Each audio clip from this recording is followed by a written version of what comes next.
We need to talk about the extent of the evil that Russia is a part of because with these recent peace talks, people are saying Ukraine has to be prepared to give up some land, they can't have it all their own way.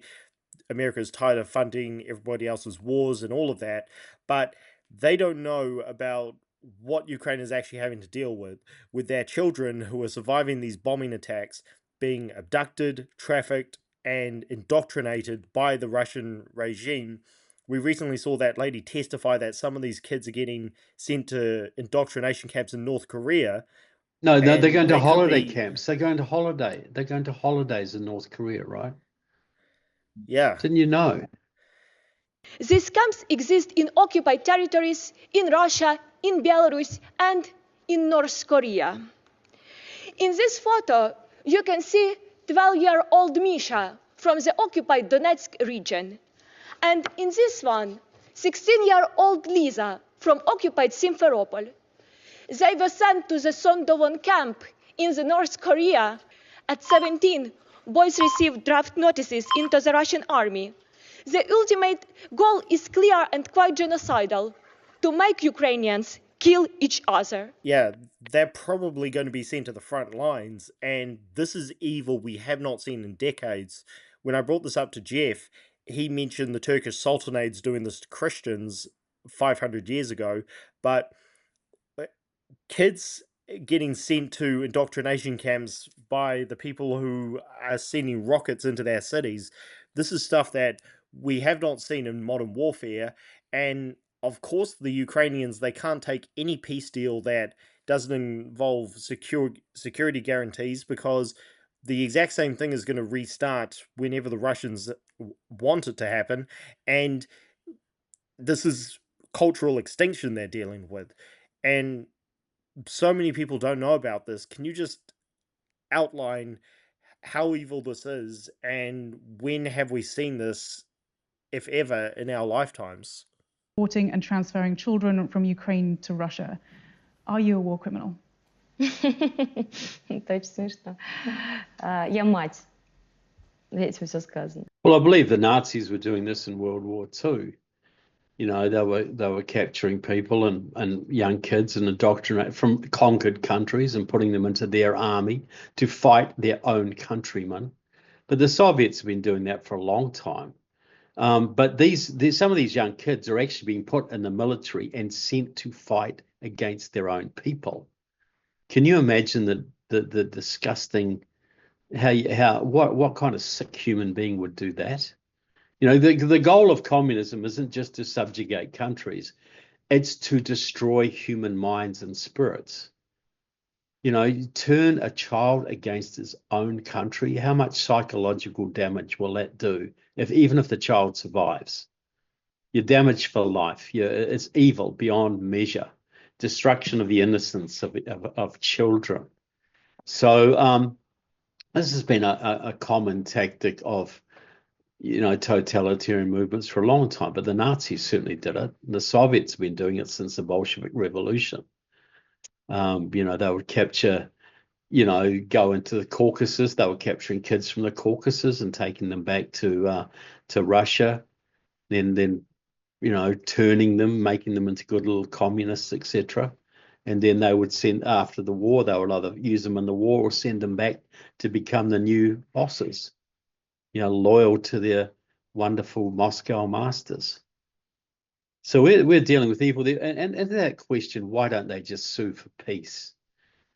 You know, why does Ukraine not to, you know, why didn't Churchill just sue for peace in World War II? Why didn't the American revolutionaries just sue for peace? Why didn't we sue for peace against the Japanese when they were coming through the Pacific? You know, why didn't our soldiers sue for peace against Rommel when he was kicking their backsides in North Africa? Well, why didn't we? Are we warmongers or what?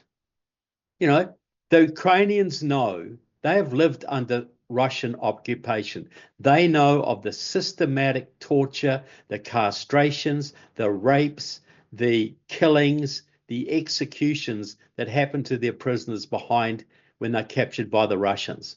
They know of the slaughter in the occupied territories, the murder of pastors, the burning of churches. They're going to let that happen to their whole country, right? They know that everybody who is of any importance in Ukraine, once that invasion starts, they will be executed or in camps. There will be mass slaughter. It's not going to be the Russians will walk in and they'll change the signs on the streets and they'll have elect new members of parliament and Ukraine will be part of Russia now. No, there will be a systematic purging, just like the Soviets did in Poland in World War II. They took 20,000 officers, teachers, academics into Katyn Forest, made them dig graves and executed every single one of them.